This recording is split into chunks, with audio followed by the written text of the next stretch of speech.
Hey, this is Sharif here with another episode of the Golden Hour, joined by Dr. Kevin Majors. Kevin, great to be here with you again. Hey, Sharif, thanks for having me back. Yeah, of course. Well, Kevin, I know you've been thinking a lot about the topic of memory, and this is also something that we've been hearing from a couple of our listeners, a bunch of our listeners, that they want to know what is OptimalWork's take on memory and how to improve your memory. So I thought this would be a great topic to discuss here today. All right, let's dive right in then. That sounds good. So it's interesting. I mean, when we talk about memory, probably the closest thing in our topics that we regularly discuss is the idea of the default mode and training the steps of a task. The relationship between the task attention and default attention, but we don't really talk about memorizing things typically. But that's all going to change now.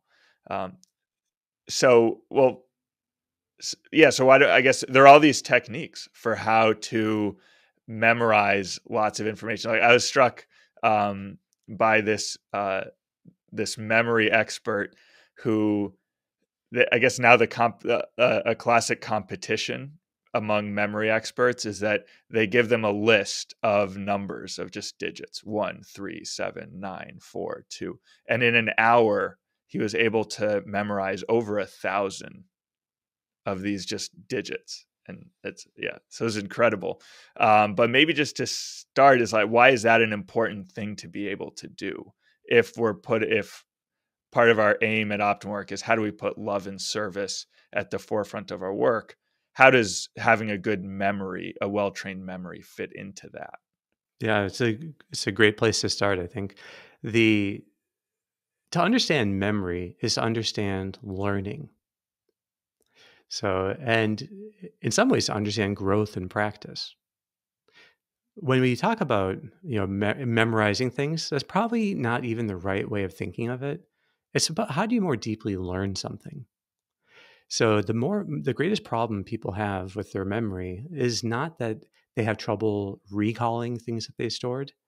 Generally speaking, is that they didn't really make their mind present initially to take in the information.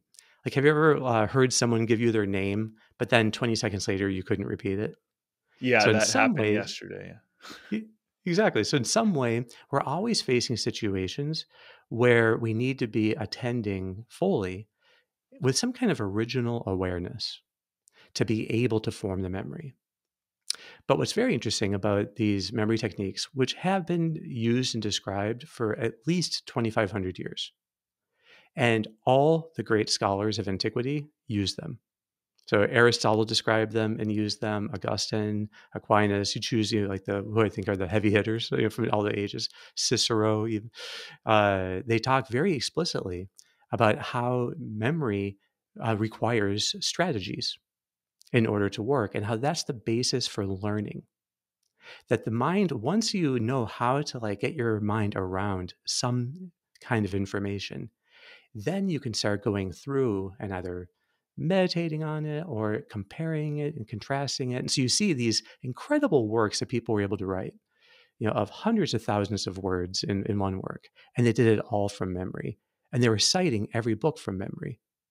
So, so as that kind of learning was only made possible because of that, they actually had this in their mind already. So, if you want to understand how memory works, so one of the best ways to understand it is to think, how do you read a book in the most efficient way? Or how do you read a chapter in the most efficient way? And I've been saying this for years. I actually just learned that Mortimer Adler says the exact same thing. But you need 3 passes. The first pass, if you're going to read a chapter, is to get the lay of the land in broad brushstrokes. What I think is the real question is when you first read a chapter, you're asking yourself, does it have 3, 4, or 5 main divisions or buckets? It's always one of those. It's very rare that it's 2 or 6 or more. Generally, a well-written chapter will have 3, 4, or 5 main divisions. Okay, you have to start with training your memory with the big picture. Otherwise, you can't start with details. And then construct the big picture. So first you have the very big picture, and then you go through and think, okay, in each of these buckets, what's the relative size or number of subdivisions? That's the second pass. The first pass takes 20 seconds. The second pass might take 2 minutes. And you're kind of getting a sense also of key words already. And then the third pass is you fill them in. But if you follow that system, which is super simple, you would learn to remember things very powerfully. And you could recite the chapter. If you're very careful at following that, you can actually basically recite the chapter afterwards. So now that's something that I've taught to many people, and I think that usually people are surprised how well they can remember things when they try. But there are also simple techniques you can use, and that's what these memory masters use to be able to do these feats of memory. The really cool thing is to say about the feats of memory, like remembering over 1,000 digits, or even binaries, zeros and ones, and being able to remember just incredibly long sequences of zeros and ones, like 1,300 or more. Uh, but it's because they do have a system that makes it easy, and that system can be learned by anyone, and it has a few principles. So does that address the question of why deep enough? Yeah. So it's basically you're saying it's not memory, and it's not it's we want to learn things well, and so memory is learning. Exactly. So as you are, so there are different ways then of making sure that everything you read, you remember. But once you are working on that skill, you actually develop the ability to pull things from reading and stick with them much more quickly. So, and even reading a whole book, you're looking for what are the big outline of the ideas. You learn to always start very big and then zoom in and zoom in. And then with that kind of approach, it just becomes second nature. You don't even have to really think about it, but it does then help you to remember things. So if I just finished a book and you asked me to talk about it a little bit, and I said, well, okay, it was about this topic, but I actually don't really remember that much specifically, you would say, okay, you probably did not really understand what you were reading. Yeah. So understanding something deeply uh, really sets the stage for remembering it. So that's why memorization. Now, I don't know if in a string of 1,000 numbers, there's not a whole lot of much to understand there. You kind of have to make up something, but there are ways though of learning to uh, use you basically you teach learning means joining together new things and old things, and all the memory techniques use your own memories that you know very well, they're in your long-term memory, as a kind of paper, and they use your imagination as the pen. And so the ability to think with images and to come up with novel images is actually what is the most important skill in starting to get your memory working. Because it's not that people don't know how to use their memory so much as they don't know how to link it with their imagination. But imagination is what actually provides the power to memory.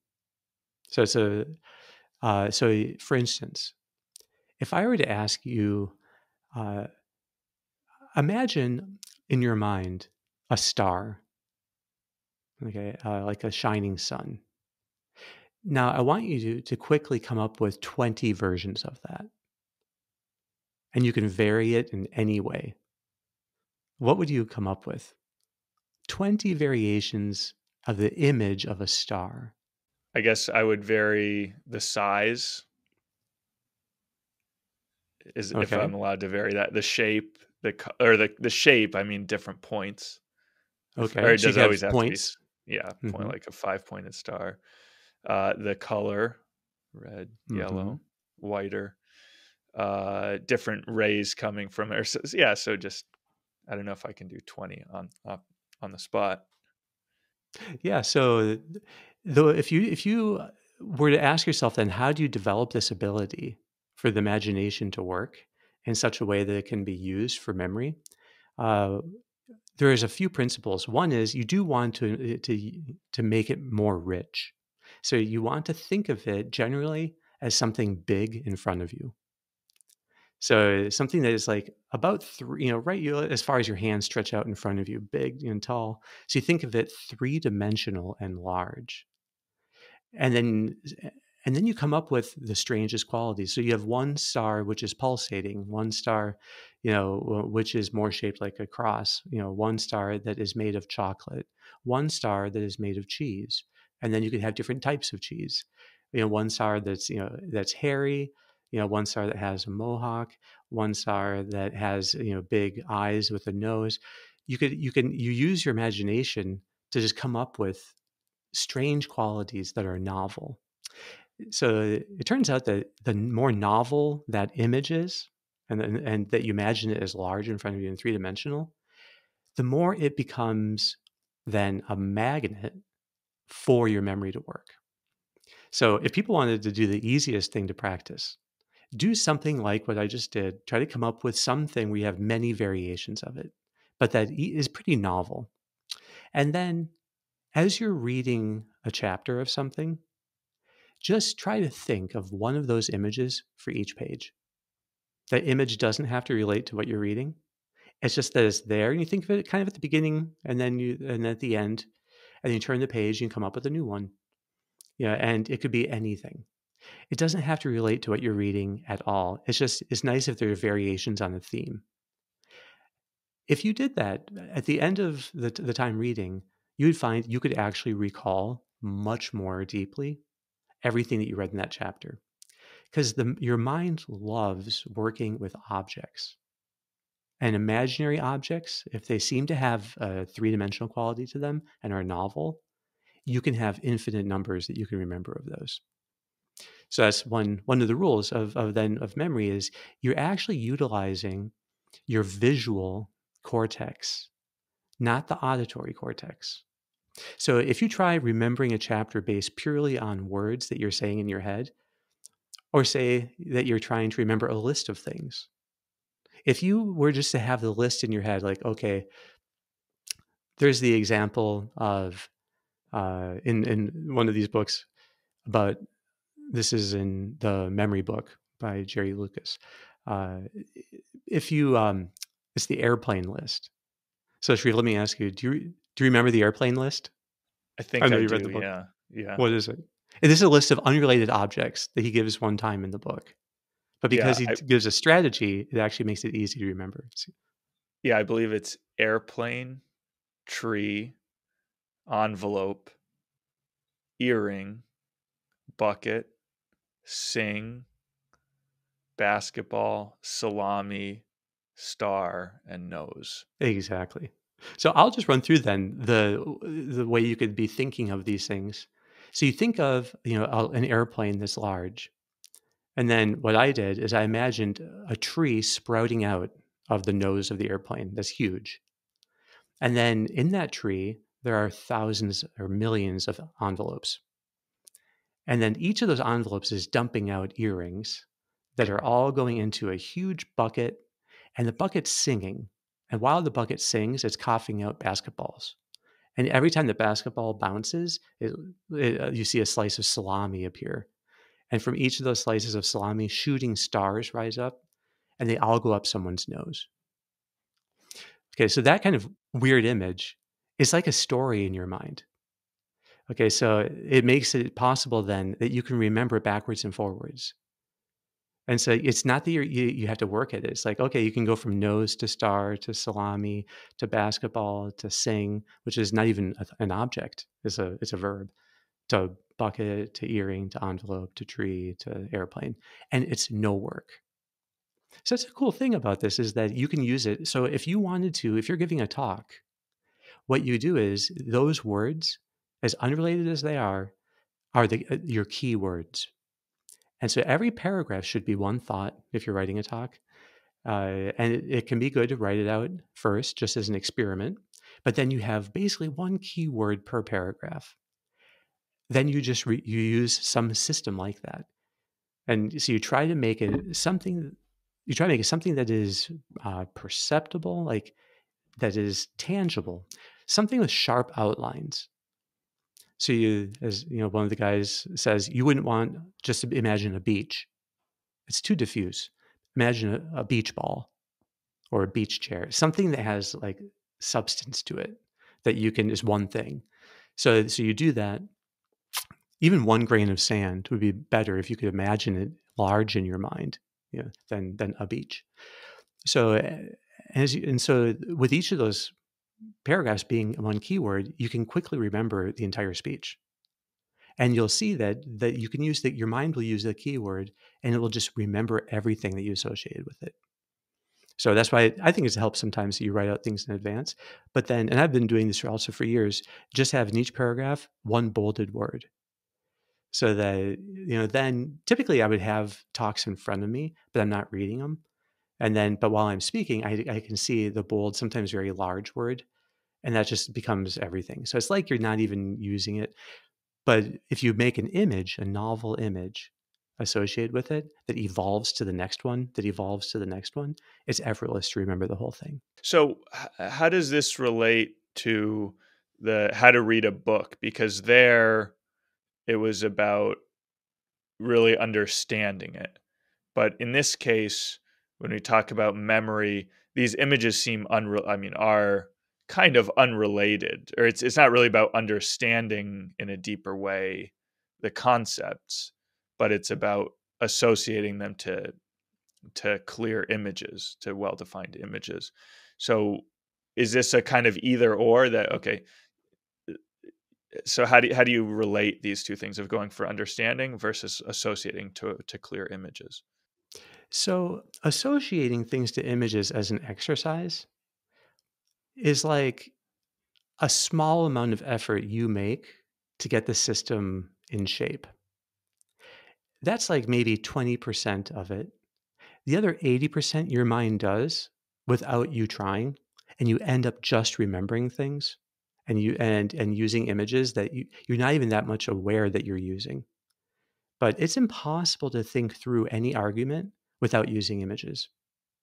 So that's been said since Aristotle, and Plato described it.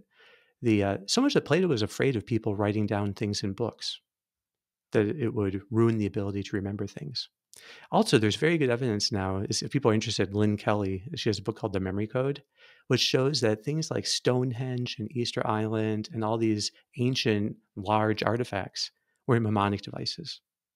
And it's how the people remembered aspects of their history. It's really fascinating. And you can see that associated with them are all of these unique objects that are little, it's like many little pegs of different shapes and sizes that seems to be how, in some cases, we know that stories have been passed down for 10,000 years, within a culture. It's pretty amazing that these things, and you wonder, how did people remember the entire Iliad? How did they?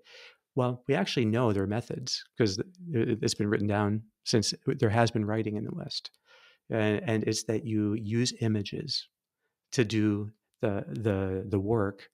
And so the most common one in the ancient world was using memory palaces.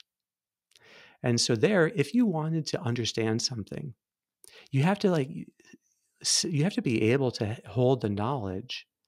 And it's like, how could someone studying a cell, a human cell with a microscope, you know, well, you need to be studying from all these different angles and making comparisons and then doing tests, applying different reagents to stain it, but you have to like utilize it somehow.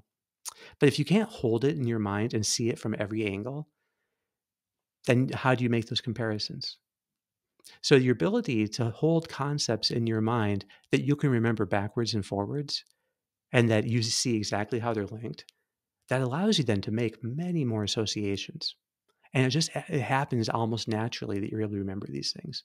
But I really think that, uh, so I think that that's going back to this idea that it's essential for how the mind works and how we can recall anything, which is the fundamental basis for any understanding. Is at first you have to be able to recall things. So you need to be able to see the outline of an argument. You need to be able to see its components. And then when you're reading other things, those patterns will jump out at you and you say, that's how this connects. So, it's amazing when you see just like the commentaries on scripture, but these people all had the entire Bible memorized. It's that allowed them to then study it in a kind of uniquely human way, not a Google-based way. Not a kind of concord like, just gonna be, doing word searches and word counts and, and that kind of data. Uh, Although they probably could have done that too.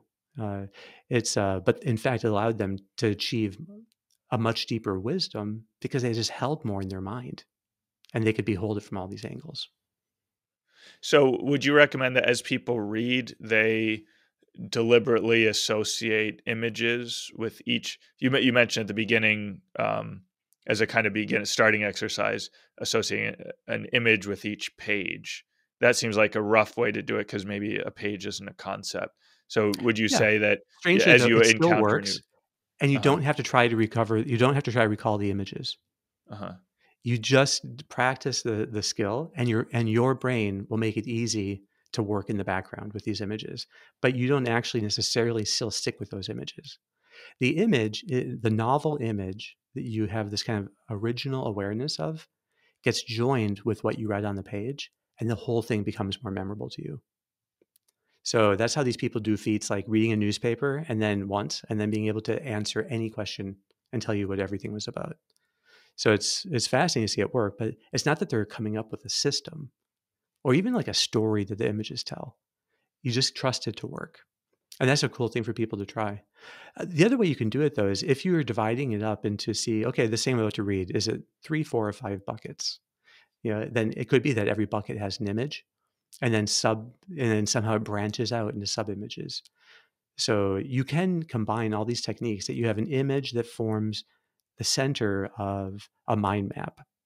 And then for every bucket, it branches into different as many things. Again, it's usually, you know, something less than 5, and then that's where you remember those things. So you're able to more completely recall anything. So, but again, the image is like a magnet. You just have to let it do its work. And the hardest thing for people getting started is they have to like stretch their ability to see images and to let their mind just come up with new novel ones and crazy ones. So you want to exaggerate things. You want to make millions of things like the earrings coming out of the envelopes, millions of earrings. You want to be doing actions, the singing bucket that spits out basketballs. So there's action involved in all of that. So those are the kind of living images that then just it becomes a hook that you can remember anything. Another good example he has that Kevin Horsley has in his book Unlimited Memory, which is a really great book. Uh, it maybe it's a little bit aimed at how people use this for competitions, but just knowing those things and that they work, you can start trying it for yourself. While I'm talking about people, Matthias Ribbing is one of my favorite ones, and you can see him on YouTube. And he has a online masterclass that I haven't taken, but I'd be interested in taking. And so he's from Sweden, and these people have a real expertise in how to form these images and like what the obstacles are. It's very very interesting to read. But I was going to say is that Kevin Horsley in his book talks about the 7 habits of highly effective people. So, and to list off those habits, be proactive, begin with the end in mind, first things first. Look for win-win solutions. Seek first to understand, then to be understood. Look for synergy and sharpen the saw. Well, knowing those like backwards and forwards, that took no effort on my part at all to be able to remember that. It wasn't like an effortful thing. Like if you remember back from my days in med school or other things where you're trying to pull things out of your memory. It's just that he associated them with an image. And in the book, it's a car. And the car has various unrelated, strange images, just sitting on it. But you see it once and you just remember it. So then you can hold a book in your mind. So that would make it much easier then when I'm reading the book to be able to then remember all the subdivisions of it, and what each of those. So insofar as you read things that are worthwhile, you'll find that you can then keep gleaning insights from them because you just have a way now of collating and remembering. So they say every image in your mind is like a folder that now is searchable. So, and your mind will you have a much easier time locating whatever knowledge you're looking for. But maybe the deepest thing here is that you do have to find what things are worth remembering. So, but remembering things about the people closest to you, remembering the details in their life, you'll see that as you work with memory techniques, you become much more of a sponge, and your mind just is able to start remembering things better. Like when you're learning someone's name for the first time, whatever image comes to your mind, make it very large, very vivid. And your brain will start to learn just to associate, and now that person's image will come, that person's name and face will come much more easily, just because there had been a novel image that was formed. Yeah. Now, Kevin, you mentioned that using the image of the car, that you're kind of walking through different areas within the car, the hood, then the driver's seat, then the passenger seat, then the back seat, then the trunk, and then you mentioned also memory palaces where you might use even your own house, something that you're very familiar with, and you're walking through the rooms of your house. Now, can you then reuse those same things when you're reading another book? Or is it like you have this one image that you use and now you can't use it again?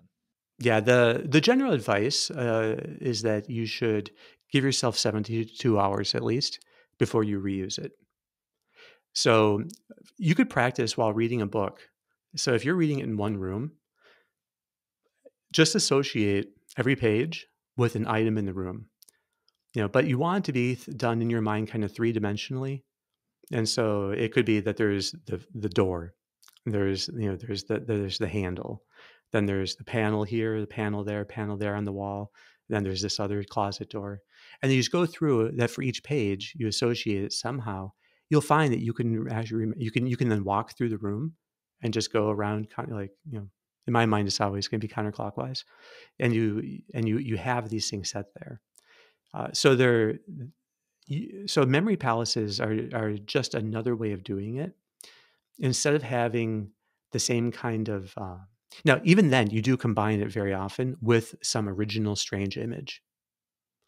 So that you think of something, if you're like giving a talk, some strange image. So, for instance, one way that's easy of doing it is in a given room. I have 9 seats, and so I can just go around the room and have something strange on every seat. And then that memory becomes the basis then for the talk that I'm going to give. And you're kind of just walking through doing that. But the in ancient Greece, the great orators would be always looking for new buildings to enter and to experience, so that they could continue expanding their memory palaces. And everything around you then becomes part of your memory, and it's something that you're able to then uh, yeah, so you much more deeply learn things, and in ways then you can continue talking about them much more easily. Yeah. That's and then when you finish, so as you've gone through, say, a new book, and you've associated each page or each concept with something that's already familiar to you, then after you're finished reading, do you then want to go and kind of review it and say, okay, so first I did this concept in this room and then this concept, or do you just kind of trust that it worked? I think that you generally, if you want it to be what joining, okay, so always again with learning, you are bringing out of your mind something old and something new. So the old thing is the familiar room, or and then the new thing is what your imagination creates, that associates, so that somehow summarizes or just is simply associated with what you're reading. Okay, so as you do that, uh, you've now created something that, instead of just being in short-term memory, is going to be in medium-term memory. Then the question is, how do you get it to long-term memory? And the way you do that is through repetition.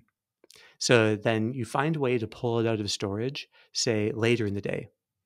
Maybe ideally is 20 minutes later, and then a few hours later, and then you do day 2, and then day 3, and then week 2, and then week 3, and then month 2 and month 3, and then it's stably in long-term memory. So it's really is something that is important for you to remember. That is the most guaranteed way of making sure it's there. But if it's not something so important, then you can just let it go, and you will still do a far better job remembering it. Okay. So if you have if I know you read quite frequently, if you're reading a book a week, are you doing this with every single book that you're reading, and then you know that, okay, a month later I'm supposed to go over these books, and then 3 months later I need to do No, these? Okay. no, no. It does. So you can, though, having done it once, even if you are rereading it, it's easier for you to put everything back in its place.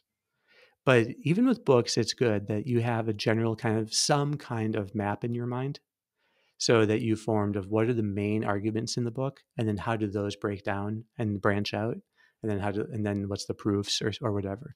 So you're always looking in some way to see how the knowledge is being organized, and and then that's how you are committing it to memory.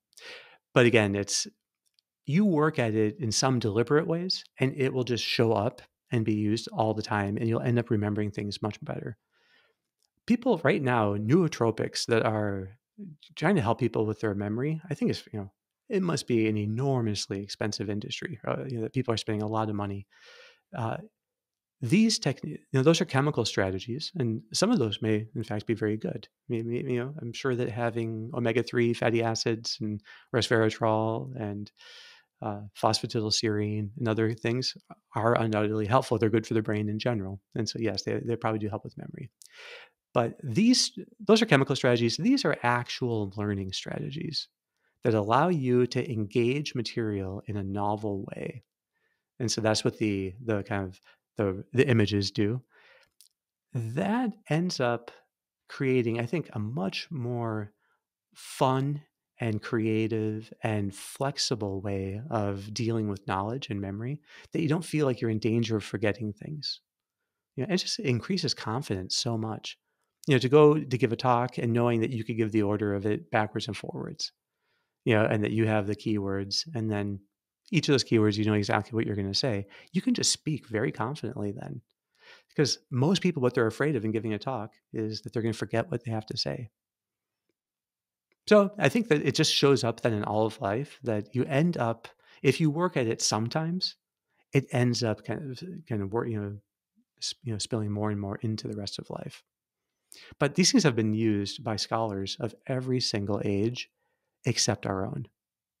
So it's interesting that that even back in, there's a guy who wrote a book in 1888 saying that he thought that basically in the future, since these techniques are so effective and so universal and they don't vary from person to person, even people who are aged and coming down with memory problems improve their memory using these techniques. It's an incredible thing that we now know. But he was saying that in the future, the ability to use these memory techniques will be exactly like the ability to read.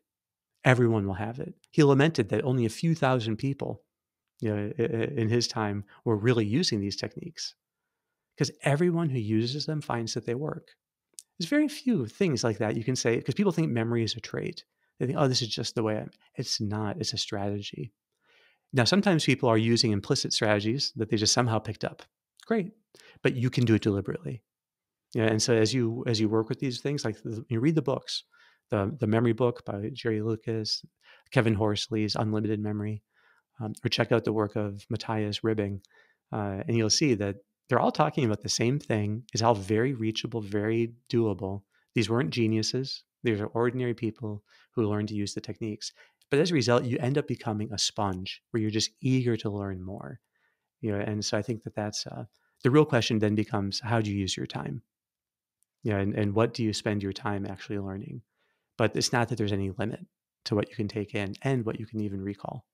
Yeah, yeah, it's amazing. I think in one of these books, the author says that the brain is unique, and that it's the only computer that you'll use. That the more you put into it, the more you can put into it after that. The more you remember, the more space you have. Yes, and the less tension you have in trying to remember, the less agony you have trying to recall things. You just learn to associate images in your mind, and it could be images like we're saying that one turns into the other, turns into the other. That's the Jerry Lucas way in the memory book. That is very easy to remember, works very well. And they don't have to form one coherent story. But that's another way of doing it, is you turn it into a story. And so you make it so that somehow, if you have all these things to remember, you come up with a simple story where the key words are key items in the story, and then you just remember it. But it's pretty interesting. People should, if they try it out, they'll see that it's not that people have a bad memory, it's just they have a bad strategy. And typically people have no strategy. And I think that's why then they get, it's so different when you develop this love of learning, especially of learning from the best teachers. You do want to remember what they say, and you want to remember how they organized it. And so you begin high level, and then you're more at the level where the teacher thinks of things, because these great geniuses, that's how they did things too. So you can understand them at a very high level, and you can keep zooming in, and you find that you have a much deeper appreciation now for their thought and can relate it to more concepts more easily than I don't know, if you the kind of the more cheap information that you could get about things like just factoids. Right. Well, yeah, Kevin, I mean, this has been awesome. I think I've had my aha moment, so I think I get it now, the You importance get it now. of memory. So I'll Yes. commit to giving it a shot now as I read more good things and read things worth remembering. I'll apply these strategies. Great. We should. I'm sure we'll do another episode in the future on memory, so then we can compare notes as you try using all these strategies. Awesome. Yeah, Kevin, I don't know. We've gone pretty long. It's time well spent because this is a super important topic. But I don't know if you have a final thought you want to leave us with. No, I think the ultimately something for you to remember it. It does have to be important to you, but you'll see that as you start being more trusting of your ability to remember things, uh, you'll see that you are somehow freed inside, that now you can hone your interest, your ability to be interested in things, knowing that you remember them. And then you can use that spotlight and shine it on the people you're with. So they actually say that your ability to do this memory work, forming, like to have the original awareness as you're taking in concepts, that's an important idea, original awareness. When people are reading the books I recommend, to keep that in mind. That also allows you then to really read people and to remember people. So to be able to understand them much more deeply. So ultimately, it's the people in your life, I think, are the things that you want to remember the most and the times you spend with them. But these techniques are an exercise that does allow you also, you'll see, to remember all those things about those who are closest to you. Awesome. Great, Kevin. That's a wonderful note to end on. All right, Sharif. Thanks so much. You're welcome. All right, Kevin, we'll be back next week.